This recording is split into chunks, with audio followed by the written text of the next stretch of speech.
Yes, Ms. Scott. Dr. Boulton, just to orientate you and those listening to what I'm going to ask you in relation to Wessex, I'm going to ask you some questions about your relationship with clinical colleagues. I'm then going to ask you some questions about hepatitis C testing and the arrangements were put in place for that, and the hepatitis C look back programme, and then about record keeping. So just on my first topic, on the relationship you had with clinical colleagues when you were at Wessex, is it right to understand that when you arrived in Wessex, there was no hospital transfusion committee in place, but there was a regional association of haematologists which met every 3 months? That is correct. And what was discussed at that 3-monthly meeting? What was a topic of conversation? The safer use of blood, the better use of blood, reduction in the use of blood in so much as it could be safely reduced? I cannot remember precisely what went on. I don't have minutes of those particular meetings, but I do know and remember very clearly that I developed in the course of that time a real sense of the need to, as I say, cut off my nose to spite my face. That is because we had got into a system of cross-charging, about which I knew from the time that I applied for the job that was going to come in the English services, that there was an internal market that was going to develop in England. It did not in Scotland, but an internal market whereby the users of blood, the hospitals, the users of blood and blood products would pay at a fixed price for each product, and that money would be used to fund the workings of the transfusion centre. It wasn't cash, it was a transfer of funds, if you like, from one source to another. So it was a translation of the use of the internal market for funding the blood services. The problem with that, as I saw it, was that if one took a purely commercial capitalist, my job would be to sell as much blood as I could. And that was professionally profoundly distasteful, because it was already becoming apparent that in order to improve the safety of the service, we had to look very carefully at the indications for blood transfusion. So I regarded part of my job as going around the hospitals, talking to the consultants where I could, and talking to the laboratory staff as well, so that they're on board with the concept that doesn't matter what the prices are, what you need to do is to cut down your use for the benefit of the patients. So in a sense, as I say, cutting off my nose to spite my face. I did not regard myself as a salesman. Unfortunately, one or two of the hospitals did think that with the takeover a few years later by the National Blood Authority, that's precisely what we had become. That was one of the problems that we had to cope with. But that was my ideology, that there needed to be a rational, clinically justifiable system for the use of any blood or blood products that was entering a patient's veins. So the consequence of that was indeed a series of largely informal meetings, hoping to get the message home that it was a good thing to pay attention to the use of blood. Ironically, I began to realize after a time that it didn't matter what I said. What really counted was when they saw the bills. And it was the bills, but the bills were held by the hematology departments, not by the surgeons or by the ward users. So it was not all that successful. But nevertheless, the use of blood did slowly come down, and slightly to my chagrin, I felt that the marketing, the commercial, the fact they had to buy it, sent a fairly powerful message to those in charge of hospital laboratory budgets. But in the end, it meant the same thing, that we were looking carefully at the proper use of blood. And did there come a time when there were hospital transfusion committees in the hospitals that the Wessex Centre served? Yes, and some hospitals were better than others. To my regret, the Southampton General Hospital was not among the leaders of this particular trend, whereas some of the smaller hospitals, particularly the Dorchester hospitals, were much more open to that sort of thinking. I'm going to turn now to hepatitis C testing. And it's right to understand, isn't it, that you weren't involved in any of the national English forums, such as the ACTTD and the ACVSB, in which decisions about the national introduction of hepatitis C testing were determined or were decided? No, although I was kept somewhat informed about those developments. And indeed, I fairly quickly formed contacts with the donor selection committee, which I later joined and took on a role on the committees, and also aware of the transfusion transmitted infections. That was on a UK basis rather than an English basis, so that I was less involved with, if you like, the nitty-gritty of the work being done to introduce the testing of HCV. I might just add that personally, I was in favour of introducing the specific tests for HCV at the earliest possible moment, and I think I'm on record as, before I came to Wessex, as advocating quite strongly the need for the UK to introduce specific HCV testing as soon as possible, especially as the technology was actually coming online. And in the event, somewhat to our shame, the UK was among the latest countries in Europe to actually introduce the testing. And that was singularly unfortunate because I felt that there was an ethical need to introduce it at the earliest opportunity. That's the specific testing for the HCV virus.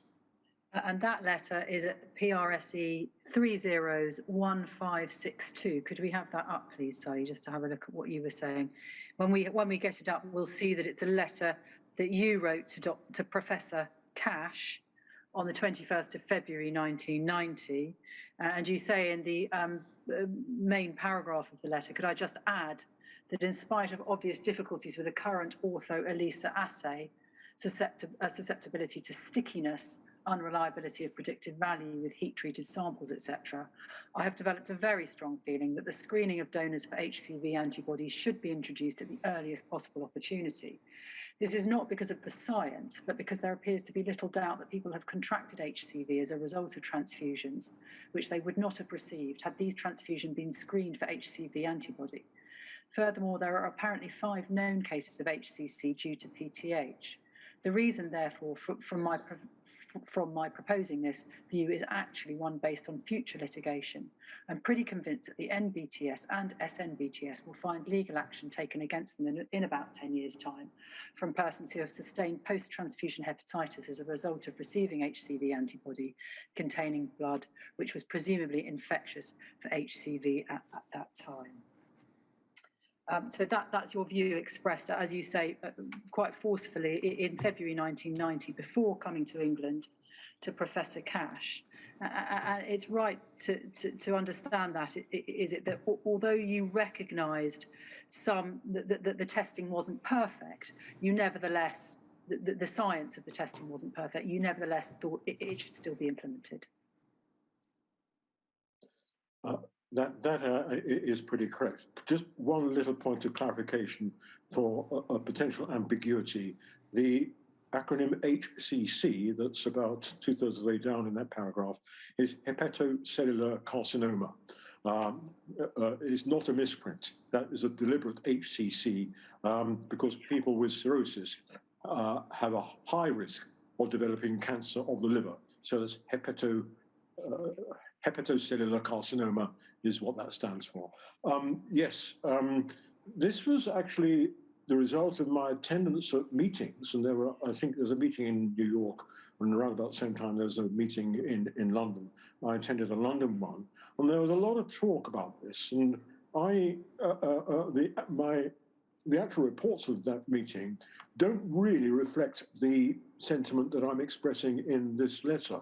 But I was sort of picking up vibes, and maybe my antennae were attenuated, were sensitivities, possibly because of my experience with HIV back in 1983, and indeed the introduction of the test in 1985, how important it was to get this done as quickly as possible.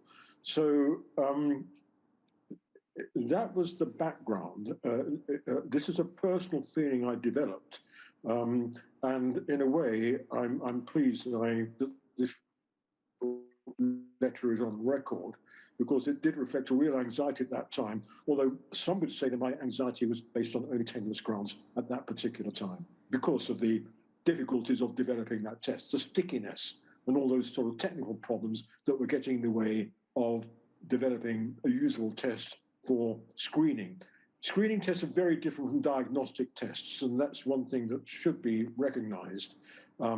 You can diagnose individual people on the basis of a test that may be not particularly easy to perform, but so long as it's carefully conducted on that basis by skilled technicians, then that's reliable. Screening hundreds of samples a day is a very different kettle of fish, and you need to have well-proven technologies for that in order to reduce the false positive and false negative readings. So I'm not belittling the problems in developing an assay, but nevertheless, the assays were well on the way to being developed, and I felt it was very important that those developments should be expedited as quickly as possible.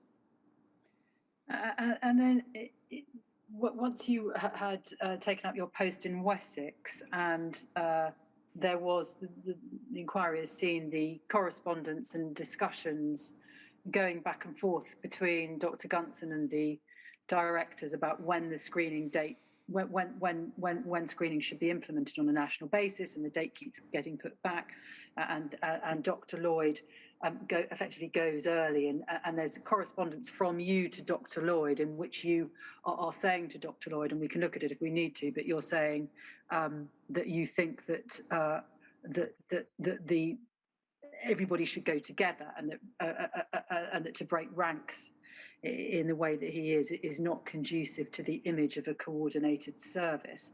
And the reference for that for the transcript is NHBT 5074_021. So is it right to say that in around May 91, when these discussions were taking place, your view at that point was that it was more important for screening to be rolled out nationally than it was for screening to be introduced early on a piecemeal basis? That's correct, although I would like to add a caveat or two. This is definitely a case of reality hitting me when I got to Southampton, because the letter that's still up, I don't think it needs to be up anymore, but the letter that's still up about me advocating an early adoption of the tests was strongly felt at the time, and I think possibly justified. But hitting the ground at Wessex in 1990 and 1991, one faced reality in that although the laboratory was very well run by some conscientious scientists, Wessex was not one of those centres that have been participating in any of the preliminary programs, neither the region nor the hospitals were particularly willing to put up the extra bit of money when it came to introducing the new test, which was just like an extra £1 per test. And there was quite a lot of correspondence between me and the region and some of the hospitals about the funding of these particular tests. And at the end of the day, Wessex was only funded by the RHA rather grudgingly, who felt that the hospitals were not playing their pulling their weight in this. And again, this is a sort of typical narrow insight and that accompanies the thinking of the market. I think it's profoundly regrettable that this situation was arising, which resulted in a delay of the implementation of the tests in England. The other slight mitigation for me is that I was not party to any of the detailed discussions about the timing of the introduction. I've seen them since from Harold Gunson, from John Cash and from others. And I know that Hugh was given a rough ride for his decision to introduce in June. I now feel quite strongly that Hugh was right, although at the time, because I didn't know the full picture, I felt that he was, by breaking ranks, was disrupting the service and introducing a sort of postcode lottery for donors and patients living in certain areas. What I hadn't really fully appreciated was quite a lot of English centres were already testing. They were describing it as trials rather than screening, but nevertheless, a lot was already going on. So I was a bit naive at that stage. So I feel that my initial instinct back in early 1990 was still right. The delays were unnecessary in the end. We could have introduced the technology because, well, I think one of the reasons was that the technology that's going to be introduced in the late years, September, October, was significantly better and easier than the phase 1 technologies being used earlier that year.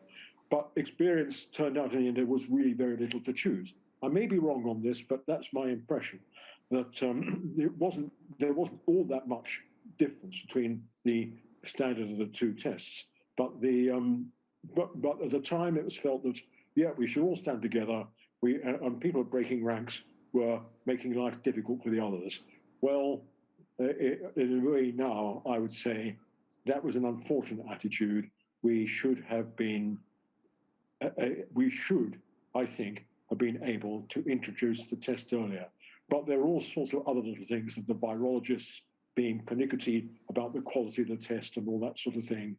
So there was a lot going on, but it was, I think, wrong to delay it until September or so in 1991. It should have been introduced earlier that year, if not actually in late 1990, which I could see might have been a bit more difficult. But nevertheless, that was an unfortunate episode, which is why the look back period later on was so important. And would Wessex have been able to implement testing earlier? We know from your witness statement that you had to undertake some building works. Were those complete, for example, by the time you'd arrived at Wessex? Yeah, I think part of the problem was that people like Jim Smith squashed those sort of thinkings in the time they were there. The rest of the lab, many were aware that such tests were going to be needed, but just couldn't get anywhere with with what was then the hierarchy within the centre. So the centre was poorly prepared to take that on, even though I'd written to Andrew Herborn before I started, saying what's going on about HCV testing. And the reference for that letter, we don't need to go to it, but for the transcript, the letter you wrote to Andrew Herborn, 26th of June 1990, is NHBT 40189. You also make clear in your witness statement that you were only given, or Wessex was only given 3 weeks' notice of the date for testing having to be rolled out nationally. And I just wanted to read out a paragraph from your witness statement. I don't think we need to have it up on screen. Well, in fact, perhaps we should have it up on screen. It's WITN 3456002, in which you set out the impact on Wessex of that short notice period. Could we have, please, page 148? And it's paragraph 410 of your witness statement.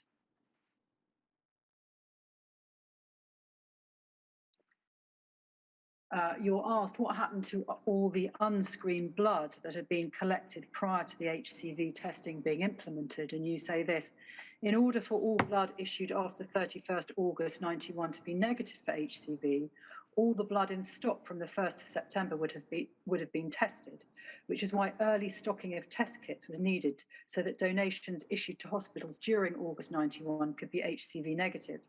I cannot be confident that this was the case, given that the centres had at the most 3 weeks before 1st September in which to introduce the systems. Hence, some untested blood may well have been issued during the first week or two after the tests were implemented. Although usually most blood was issued to hospitals within 3 weeks of donation, the expiry time of 4 to 5 weeks would indicate that a few HCV untested units may have been issued. I have no data on how many untested units were issued or even transfused after August 31st. So you put the fact that there may have been untested blood being issued post 1st of September down to the very short period of time that the very short period of notice that Wessex were given to get testing up and running. That's my understanding now of that time, which is 30 years ago. But nevertheless, it's an important development that I was faced with when I arrived. I have to say that just be a bit cautious. This is another example of my memory not necessarily being totally accurate, and I don't have any papers backing this particular attitude, but nevertheless, this is a sort of, I'm painting deliberately a worst case scenario here, in that if someone was able to say to me that someone was transfused in a Wessex hospital in, say, October 1991, and then developed hepatitis C. The last thing I could say is, well, it wasn't due to the blood. My understanding now of the situation at the time is there's quite a lot of uncertainty about what we were doing, and I have no real means now of checking that up. But I did remember at the time feeling a little bit nervous about the possibility of HCV emerging among some of our recipients. I'm going to ask you now, move on to the look back for hepatitis C. If we can go please to NHBT 0087650. There's a letter that you have written to the hospitals served by the centre. Now, rather curiously, this is only the first page of the letter, and the second page of the letter, Sally, I wonder if we could have that up by the side, please. There is a second page. There we go. Thank you. Yes. We don't need them both up at the same time. It was just that on my copy, it's a different document reference, but clearly not. So if we can just look at page one of that, please. Yes, this is a letter that you wrote to. It seems to name and shame the hospitals that you were asking to trace the potentially infected products from the HCV infected donors, and what you seem to have done here is done a sort of table, a league of shame, to try and get those that had provided you with no feedback and done no investigations to do so. Is that how to understand this letter? That's correct. I might say that this, of course, is the sort of master copy of the letter, and the details of the people I was posting it to would be occupying that top left-hand corner. I cannot be absolutely certain how many of them received it, but I do remember bringing this subject up at a Wessex Regional Haematologist meeting, of which there was 2 or 3 each year, usually held at Salisbury. and I remember talking about this. So they certainly were familiar or had no reason not to know about this name and shame league table. I'm afraid that the reaction from most of them at the bottom there was a mere shrug of the shoulders. It was deeply unsatisfying. And you say in the letter in that last paragraph, levity aside, I must confess to a profound sense of disappointment, particularly as I had visited all the hospitals and spoken to haematologists in April about the need to progress the HCV look-back programme. Why do you think it was that some of the hospitals simply didn't engage with the look-back? Well, this is September 1995, by which time Wessex had been taken over, as you see in the top right-hand corner, by the National Blood Service. And to some of the consultants, not the scientific staff, not the nurses, this would be a consultant-led attitude, felt that we had been downgraded in Wessex. We were no longer a regional centre.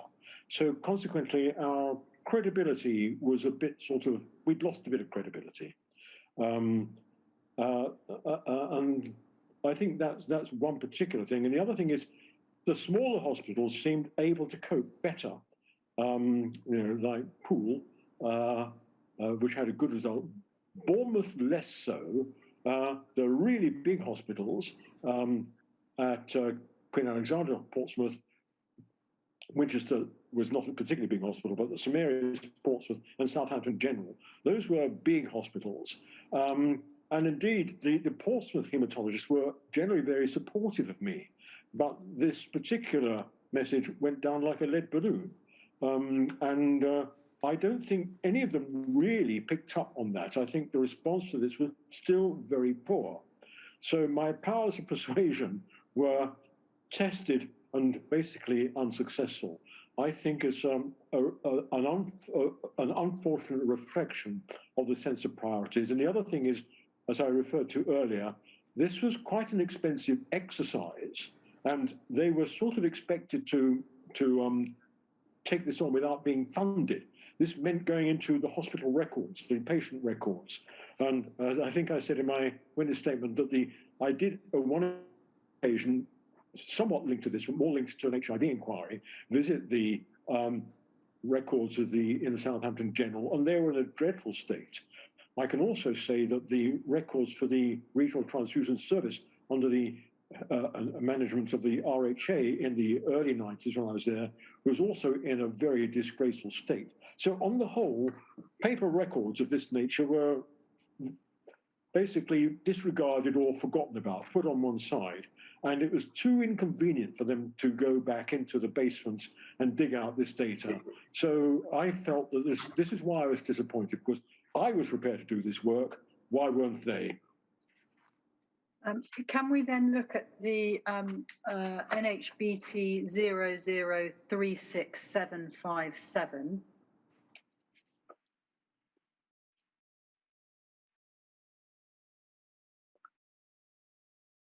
This is on the second page, it is a table that's provided to you by Tim Wallington. And if we go over to page 2, we can see the numbers for Southampton on that column at the end. So we see that number 1, the 95 number, is number of donors identified who have given blood pre-1991, presumably who are HCV positive.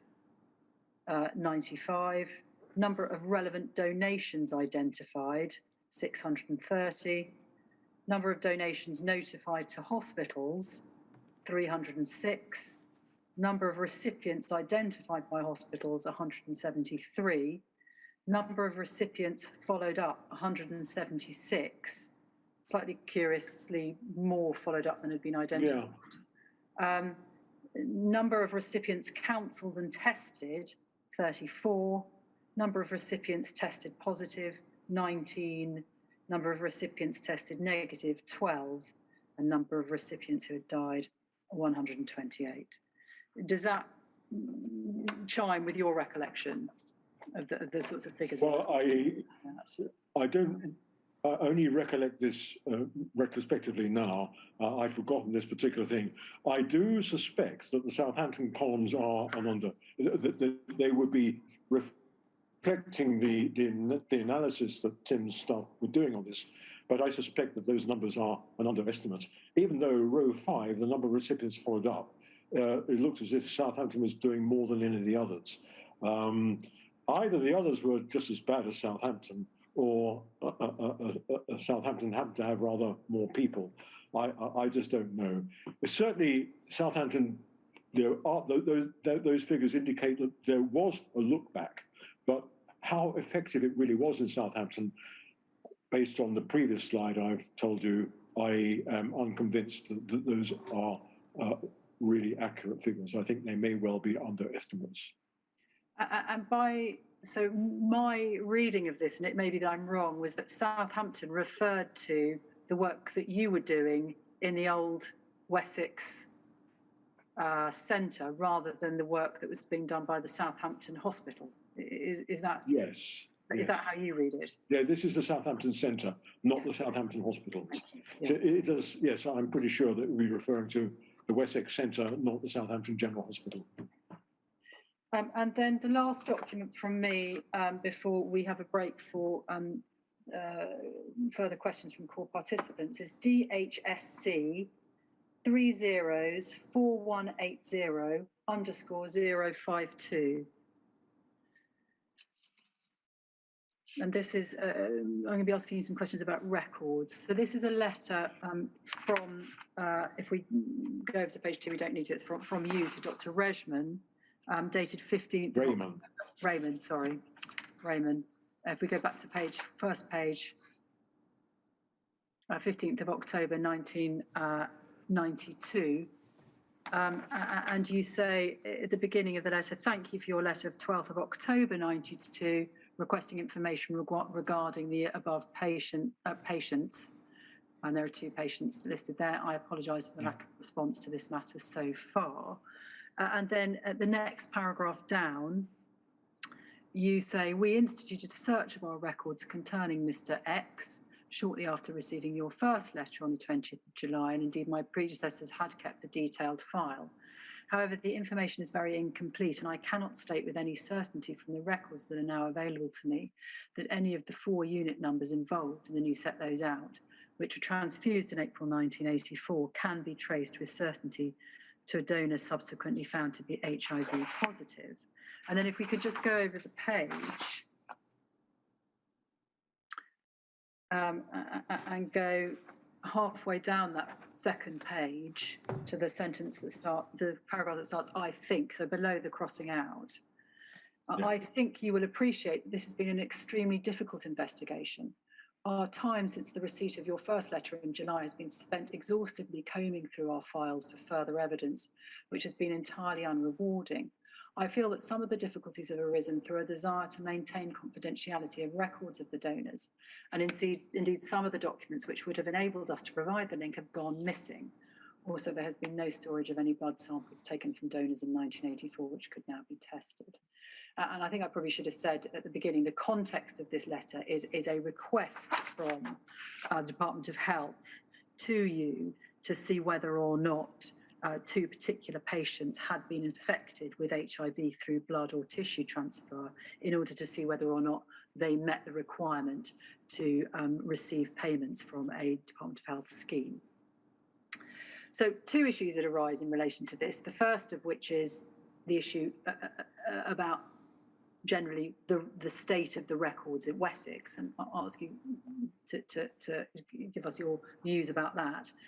But first, perhaps, while we've got this up in front of us, this second page, the second point that arises is this point that you make about the desire to maintain confidentiality in records of donors, causing problems to those that come back to read the records in later years. Can you tell us what it was that you found and why you came to that view? I think it would be more a case of what I suspect rather than found. You're right, this is a very difficult exercise. the state of the records was disgraceful, because I think these were ones which I referred to had been farmed out to a decommissioned mental hospital near Basingstoke called Park Pruitt. And those records were contaminated with bird droppings through a leaky roof. And indeed, some of the, I didn't do it myself, but some of the people who went there felt that they were themselves suffering, susceptible to health hazards from the state of those records. So a few hundred records, I think, had to be destroyed because were inaccessible on that basis. So that indicates the sort of standard of care at that particular time, and the priority that historical records were thought to have. That's one aspect. As far as the confidentiality is concerned, again, this is the era, as I say, 1983, 1984, crucial years, not just in Edinburgh, but in the rest of the country, in how on earth we were to inform potential donors about the risks of, about us not wanting to have any blood that might have been contaminated with HIV, whatever the reason might be. But the biggest reason that we were worried about was multiple men having multiple sexual encounters with other men as the biggest risk factor. And this was a very difficult subject, and we were still getting round how to communicate with the donors about this. So it wouldn't be particularly surprising to me, and this is well before my time, but both these patients were well before my time. I happened to be around when Andre came up and asked us about this, and I had two good conversations with him. Yeah, it's distinctly possible that people didn't know how to record the suspicion of a high-risk behavior on a donor card, or they may have put some squiggle on it that was a code, but the significance of that code was lost in a few years. I'm speculating, but basically, I think it is recognized that we didn't quite know how to deal with this sensitive data among donors around that particular time. And so I'm speculating that that may also have contributed to the paucity and poor quality of the record keeping in regard to these particular episodes at that time. But it is a speculation, although not based on idle musing. So those are, I've come to the end of my questions. We'll need to take a further break so that call participants can send in any further questions that they would like me to ask Dr. Boulton. Yes, do you have any sense as to how long you might need? Well, I have had some questions in from the break before, the earlier break, but I'm conscious we've covered quite a lot of ground with Dr. Boulton, and so it's certainly going to be more than 20 minutes. Could I say, I think it's probably going to be, could I say till 4:45?